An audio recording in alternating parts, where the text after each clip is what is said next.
Тастан бүгінгі ұбт жауаптарын көру үшін орталыққа бармақшы. Әжесінің дайындаған шәйінен сораптап бір-екі ұрттады да апыл-ғұпыл киіне бастады. Тәйірі не көрінді сонша асығып? Не болса да білесің ғой жауабын. Ерте барсаң, бағаларыңды біреу көтеріп берер деймісің? Әжетайым менің. Ағажем, баға емес, бал. Одан кейін мектеп директоры 5-тен кешікпеңдер деді. Ойпырмай, кешіксе не болар дейсің, деп ернін сылп еткізді. Кеттім әже, жоғары бал болсын деп тілеңіз, деп әжесінің ақ самайынан сүйді де қақпаға қарай асығыс аяңдады. Есік алдында көзінің алдына келіп қалған мөлдір шықты, орамалының ұшымен сүртті де, деп терең күрсінді. Лажы болса, немересі жанынан кетпес екен деп тілейді. Егер жақсы бал жинап жатса, қалаға кететінін де біледі. Ал Боранкүл әжей оны іштей қаламайды. Ауылда да жұмыс істеп, жақсы өмір сүрсе болады деп ойлайды. Себебі жалғыз ұлынан осы қала айырған болатын. Қалаға барып, білімін жетілдіріп келемін деп, келіні екеу кетіп, сол күйі оралмады. Шалы барып, 2 мәйітті алып келіп еді. Қалада квартира жалдап тұрып, баласы мен келіні оқып жүрген, кешкісін серуендеп, қаланы аралап қайтайық деген екеуін бұзақылар аямай сабап тонап кеткен. Сондағы алғаны аз-маз ақша мен 1-2 алтын. Сол жылдары шығып жатқан қалта телефоны.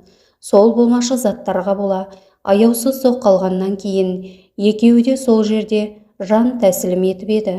Тастан ол кезде 4-ші сыныпта аяқтап қалған, ал қарындасы Жанерке 2-ші сынып оқитын. Екеуі де шал мен кемпірдің балалары еді. Содан бері қала десе жанын шүберекке түйетін бейбақ ана енді немересінің қалада оқитынына қуаналар емес. Біледі, болашақ жастардікі екенін, немерелерінің жоғары білімді болғанын қалайды әрине. Дегенмен іштей мүжіліп, қорқыныш деген тұла бойын тұмшалап тастайды. Амал нешік, немересіне қарсы келе алмайды. Мектепті де алтын белгімен аяқтағалы отыр. Мұндай жастардың ауылда қалып қара жұмыс жасауына мектеп әкімшілігі де қарсы келуі әбден мүмкін. Тастан мектепке келсе, оқушылардың барлығы жиналып қалыпты. Директорды күтіп тұр екен. Әне, есіктен мектеп басшысының қарасы көрінді.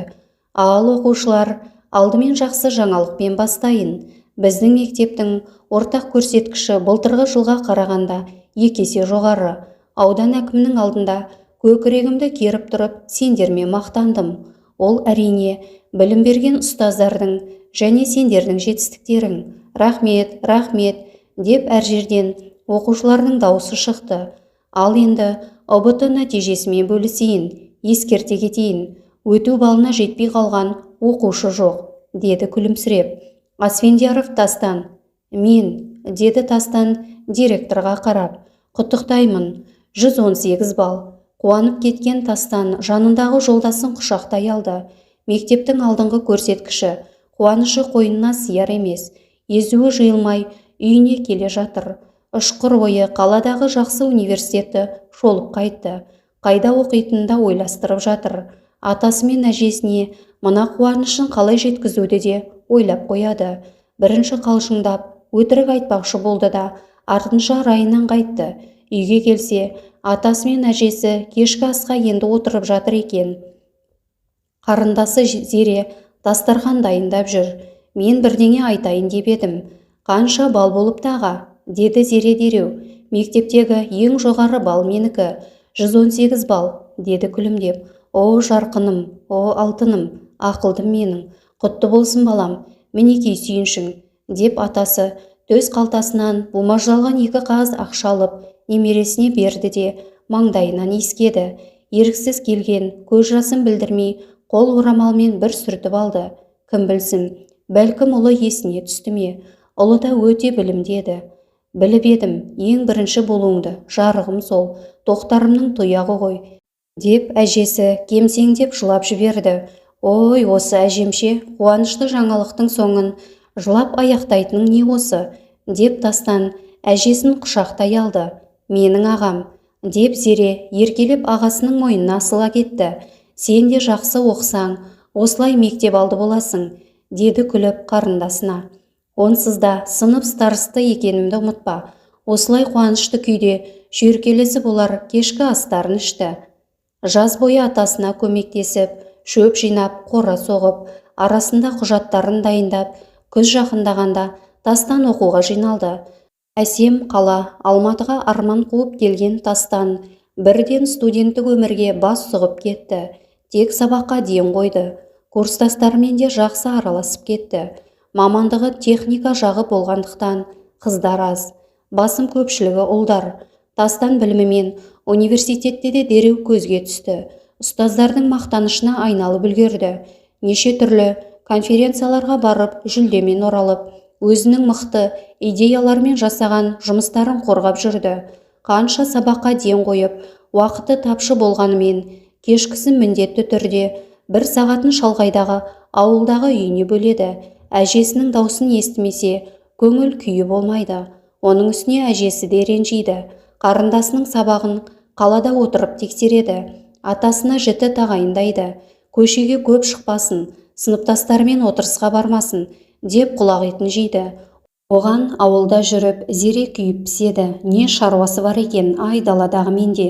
Сабағын оқып жүре берсін да сол жақта деп бұртиды. Ой қызым, ағаң болған соң сені жаман болсын демейді. Ақылын тыңда, деп әжесі ескертіп отырады. Тастан бірінші курсты тәмамдап, ауылға қайтарда пойызға билет алды. Бір жыл бойы өзінің стипендиясы бар. Қала берді, студенттердің баяндама мен рефераттарын жазып беріп, біраз ақша тапқаны бар. Атасының қажет емес десе де, салып тұрған қаражаты бар. Барлығын жинап жүрген еді. Ауылға қайтарда қарындасына ноутбук алды. Атасы мен әжесіне де сыйлығы бар. Әжесіне алтын сырға, атасына қымбат құлақшын алды. Пойыз күтіп тұрған бір топ адам арасында Тастан да бар. Өзі көңілді. Ауылға келмегелі бір жылға жуықтады. Өзінің вагонына мініп, орнына жайғаса беріп еді. Міне біздің орнымыз, деп екі қыз жанына жайғасты. Барлық жолаушылар заттарын түгендеп, төсектерін реттеп жатқанда, пойыздың даусы ышқына шығып, тарсылдап жүріп кетті. Тастан алғашында екі қыздан ыңғайсызданып отырды. Біраз уақыт үнсіз отырды. Кейін ақырындап сөйлесіп, танысып кетті.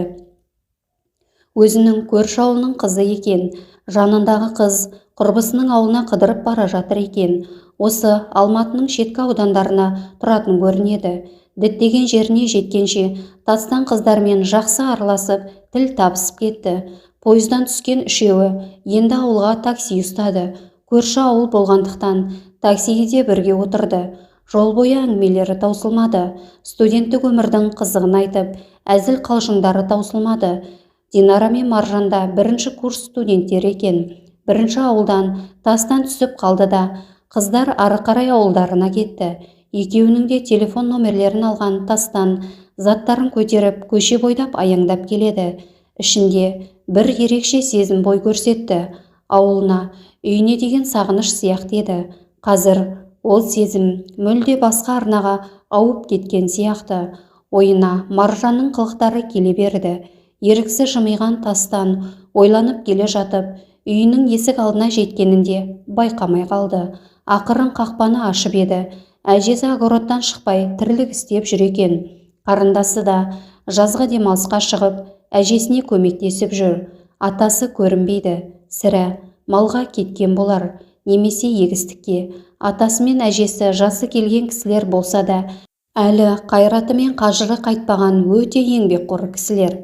Кім бар, деп даусын өзгертіп, қақпа алдында жасырынып тұрды.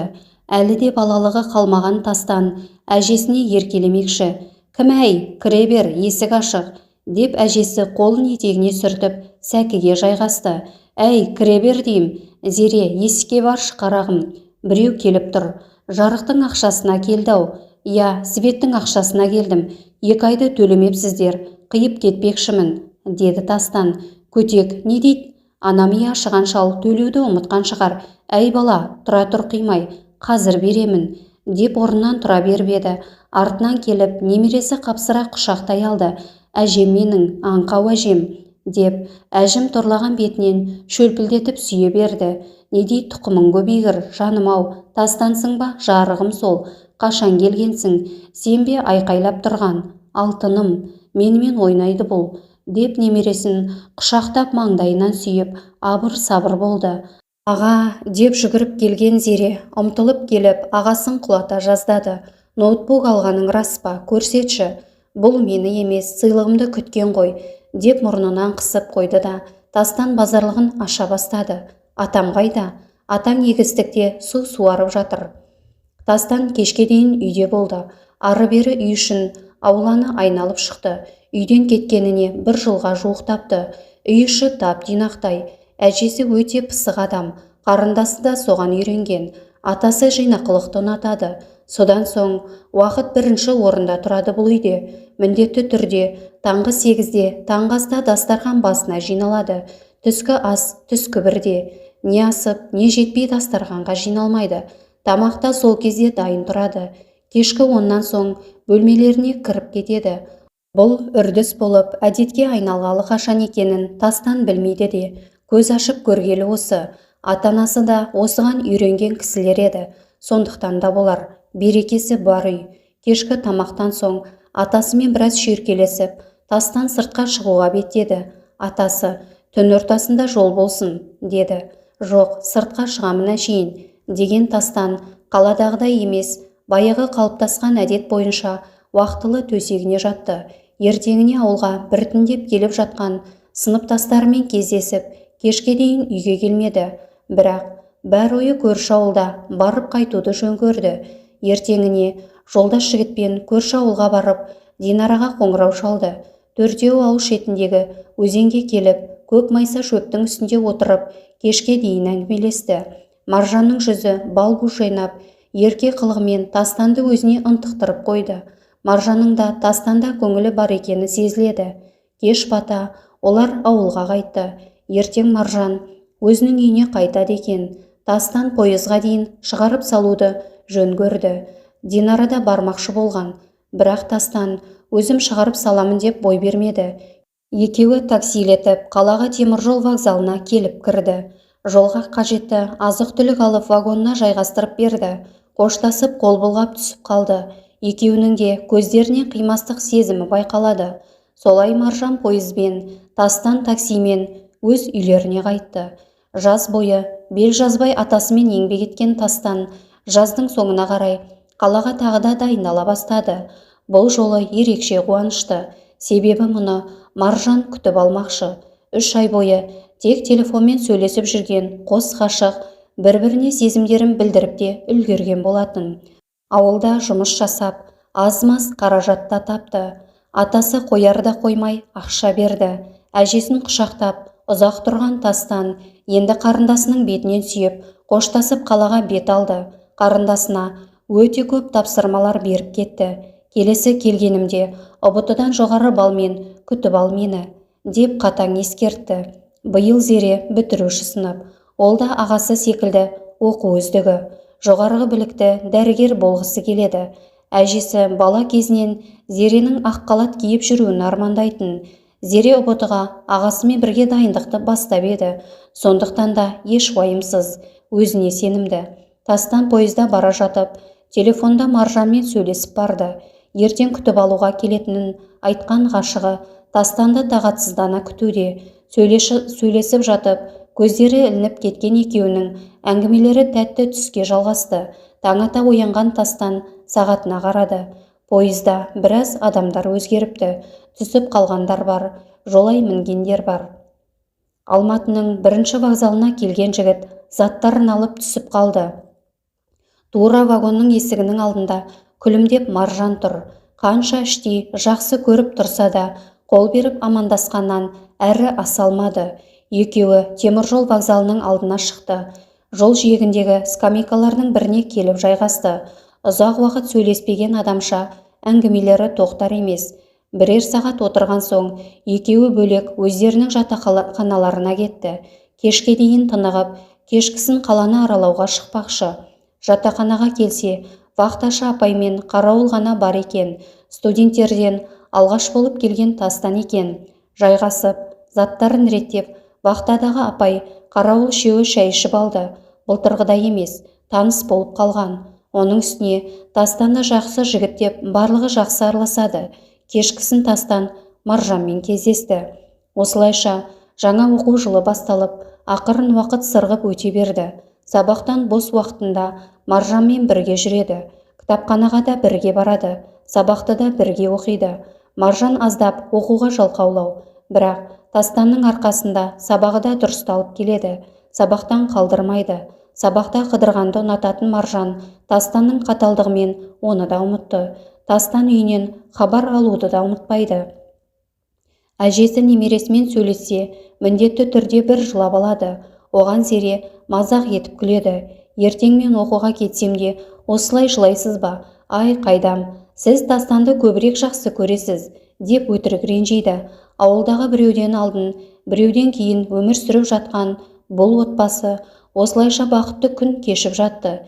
Зере де келесі жылы оқуға грантқа түсті.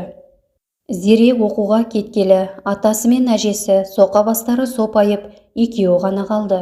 Әжесі күнде даусын естімесе еңкілдеп жылап қалады. Мына екеуі мені ұмытты деп шалына мұңын шағады. Соны білетін немерелері күнде кезек-кезек кешкісін хабарын алып тұрады. Шалау, осылай бір-біріміздің бетімізге қарап отыра береміз бе? Енді ше, Тастанымды тезірек отан қылайық та. Бір аяғымыз төрде болса, енді бір аяғымыз көрде тұр. Олай-бұлай болып кетсек, оларды кім аяқтандырады? Осы ой мазамды алып бітті. Сөйлесіп көрсеңші балаңмен. Иә, өзімде соны ойлап жүргенмін. Бүгін сөйлесейін. Кешкісін осы жайлы айтып көріп еді. Тастан ат-тонын ала қашты. Әлі бір жыл оқуым бар деп әңгімені шорт кесті. Осымен бұл әңгіме қайта қозғалмады. Күндер өтіп жатыр. Екі немересі қалада, кемпір мен шал ауылда өмір өтіп жатты. Ақыры көптен күткен күнде келді. Тастан оқуын аяқтап, қызыл дипломын алды. Ал Зеренің оқу аяқтауына біраз уақыт бар. Дәрігерлік оқу оңай емес. Оқу жылы аяқталып, Тастан мен Зере ауылға қайтты. Бұларды Маржан шығарып салды. Маржанда оқуды аяқтаған соң үйіне сұрап келушілер, сырттай қызығып сұраушылар көбейіп жатты. Маржан осына Тастанға айтпақшы болып еді. Зереден ұялып айта алмады. Кейіндеу айтармын деп үнсіз шығарып салды. Тастан ауылға барып, бір көрініп, ата-әжесінің батасын алып, қалаға қайтып келмекші. Осында жұмыс жасамақшы. Атасы мен әжесінде қалаға алып келуді ойлады. Ауылға келген соң, атасы бір қой сойып, көрші қолаң ағайын туысқа ас берді. Немересінің оқуды аяқтағанына шүкіршілік айтып, жақсы бір жаңалық айтпақшы болып, туыстарының басын жинап еді. Ал ағайындар, міне, өздеріңде көрдіңдер, білдіңдер. Тастаным оқуды аяқтады. Енді аяқтандырып, отан қылсам деген ниетім бар. Ата, деп Тастан орнынан ұшып тұрды. Тәйт, сөзді бөлме, деді атасы.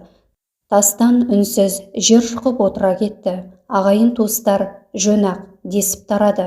Кешкісін келім-кетім аяғы басылған соң, Тастан атасымен сөйлесу үшін жанына келді. Теледидар қарап отырған ақсақал біліп отыр. Сондықтан теледидардың даусын бәсеңдетті де немересіне қарады. Ал айта бер. Ата, менің оқыған университетім жұмысқа шақырып жатыр. Соны сізбен ақылдасуға келіп едім. Қалаға кетем де. Ата, сіздерді де алып кетейін деп едім.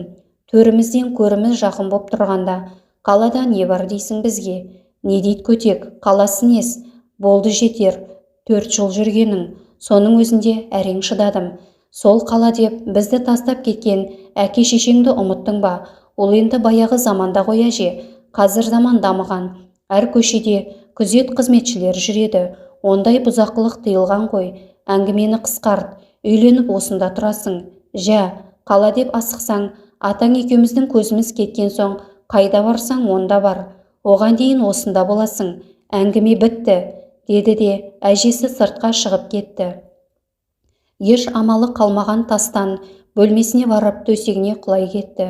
Көп ойланды. Атасы мен әжесін тастап кете алмайды. Бірақ ауылда да не істейді? Мамандығы бойынша мұнда жұмыс жоқ. Оның үстіне Маржанда қалада жұмысқа орналасып жатыр. Тастан естерін білмей басы қатып кетті. Ауылда жүріп, өспейтінін де біліп тұр. Ақыры бір шешімге келді. «Әже, мен үйленемін», деді түйеден түскендей таңғы ас ішіп отырып. «Не дейді?» «Рас па ботам, құлыным?» деді бетінен сүйіп. «Жә, қоя тұр екпіндемей». «Кімге?» деп сұраңыз шалды мен, деді атасы. «Бір қызбен сөйлесіп жүрмін. Ол да ауылдың қызы, бірақ Алматы жақтың. 3 жыл болды танысып сөйлесіп жүргенімізге. Менің жағдайымды біледі. Қай жердікі екенінің маңызы жоқ бізге. Отбасы қарапайым болса болғаны», деді атасы. Қуанып кеткен Тастан дастарханнан сытылып шығып, бөлмесіне барып Маржанға қоңырау шалды. Дәл осы сөзді күткендей Маржан да қуанды. Өзіне жан-жақтан тыныштық бермей жатқанын айтып, тезірек алып кетуін өтінді. Осылайша құдандалас болып, сонау Алматыдан келін түсіретін болып келісіп, күнін белгілеп қайтты. Барлығының көңіл күйі орнында, ерекше сезімде Тастан толқып жүр. Бәрі ертегідей болып, кезегімен арман мақсаттары тез-ақ орындалып жатыр. Ауылдан жұмыста тауып үлгерді. Орталыққа компьютер маманы қажет деп, әкімнің орынбасары үйге өзі іздеп келді. Одан Алматының қызына үйленуге ата-әжесі еш қарсылық білдірмеді. Бұл дауыл алдындағы әдемі тыныштық екенін ешкім сезбеген еді. Тастан мен Маржанның қуанышында шек жоқ. Осы жаздан қалмай үйленетін болды. Маржанның да ата-анасы өзге облысқа қыз ұзатуға қорқа-қорқа келісті. Бір айдан соң қыз жақ құдалығын жасап, қызды ұзатып шығарып салатын болды. Ертеңіне беташар мен одан 2 күннен соң үлкен үйлену тойын жасайтын болды. Атасы Тастанымның шаңырақ болып отау құру тойына деп жинағанын аямай шашты. Алдымен үй іші мен сырты, қора-қопсы, қақпаларға дейін ремонт жасалды. Одан жас жұбайларға деп шымылдық пен көрпе төсек дайындалды. Барлығының басы қасында әжесі жүрді. Ағайын келіндерге өктем сөйлей жүріп, бәрін қамырдан қыл суырғанда етіп дайындады. Тастан күнімен жұмыста, кешкісін келіп ұйықтап қалады.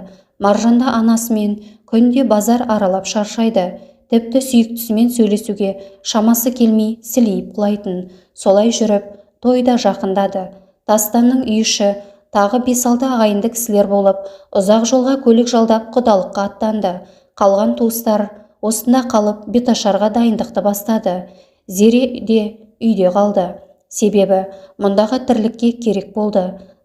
Тастандар Маржанның үйіне аман-есен жетіп, біраз шаршауларын басып демалып алды да дастарханға жайғасты. Құдалық той өте жоғары деңгейде өтті. Кешкісін тойханадан қызды ұзатып алып шықты. Алматыдан Тастанның 2 курстас достары келді. Ауылға қайтарда жастар сол көлікке отыратын болды.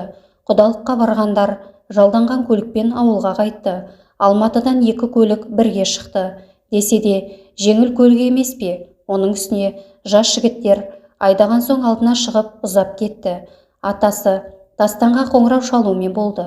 «Сендер көрінбей кеттіңдер ғой, ақырын айдаңдар. Жол ұзақ, түн ортасы. Уайымдамаңыз ата, кетіп барамыз. Қатты айдап жатқан жоқ. Қазір-ақ жетіп аласыздар», дей бергенде тарс еткен дауыс шықты да телефон сөнді. «Әло, Тастан, балам». Жүрегі су ете қалған қарттың түсі суып, көздері төңкеріліп кетті. «Әй, не болды? Тыныштық па? Тастанға хабарласып едім», деп немересіне тағы да қоңырау шалды. Сөндірулі тұр. Жүрегі бір сұмдықты сезгендей атша тулап кетті. Не болды екен? Не дыбыс болды екен? деп уайымдап, ақыры шыдай алмай жүргізушіге жақындады. Сол мезетте трассада топырлаған көліктермен улап-шулаған топырлаған адамдар көрінді. Жүргізуші ақырын өтіп кете бермек болып еді. Терезеден қансыраған басын ұстап отырған Тастанды көзі шалып қалды. «Мынау біздің Тастан ба? Не дейді Құдай?» деп әжесі ыршып түсті. Тоқта балам», деп қария көлік тоқтар-тоқтамас есікті ашты. Тастандар жеңіл көлікпен алдына озып кеткен соң атасы хабарласып, ақырын жүруін сұрайды. Көлікті тізгіндеп отырған курстасы Тастанға күле қарап, «Атай не дейді? Ақырын жүрсін дейме? Жүрейік енді тасбақа болып», деп Тастанға қарап жымиды. «Түнде жолда машина көп болмайды, әсіресе ұзақ жолда», деп көліктің жылдамдығын арттыра бергенде алдынан атып шыққан 2 жылқыны байқамай қалды. Ары қарай ешкім көріп үлгермеді. Бәрі көздерін жұмып, бастарын қорғап, шыңғырып айқайлап жіберді. Тастанның қолындағы телефон ұшып кетті де, далаға жерге тарс етіп түсті. Көлік аударылып бара жатқанда, алдыңғы терезеден маржан ұшып шықты да, анадай жерде жатқан үлкен үшкір тасқа жұлынымен түсті де үнсіз қалды. Бүгін дайындаған ақ көйлегін кие алмай, басына ақ орамал таға алмай, өмірден ерте озған маржанның жетісі беріліп жатыр. Өкінішке орай, жаназасына да, жетісіне де қатыса алмай, Тастан ауруханада жатыр. Өткен жолы ет қызумен көліктен түсіп, миы істемей, ары-бері біраз жүрген, соның зардабын тартып жатыр. Бел омыртқасын зақымдаған, онымен қоймай, ары-бері жүре берген соң, сүйектері біраз қажалған. Енді бір айдай орнынан тұрмай жату қажет. Миынан да зақым келген. Көлікте болған 3 жігіт те аман қалған. Жалғыз маржан ғана ұшып кеткендіктен тіл тартпай кетіпті. Мүмкін көлік ішінде қалғанда аман қалар ма еді, кім білсін. Ақ орамал тағып, некесі қиылмаса да ұзатылды деп, Тастанның әжесі жібермей өз үйінен шығарды. Ауруханада жатқан Тастанның күні тек іштей жылаумен өтуде. Зере келіп, күнде хабарын алады. Екеуі қосылып, бірге жылайды. Тастанның қазір бір ғана арманы бар. Ертерек аяғынан тұрып, маржанның басына бару. Бұйырмаған бақытым болдың ау, деген іштегі қатқан жері жазылар емес.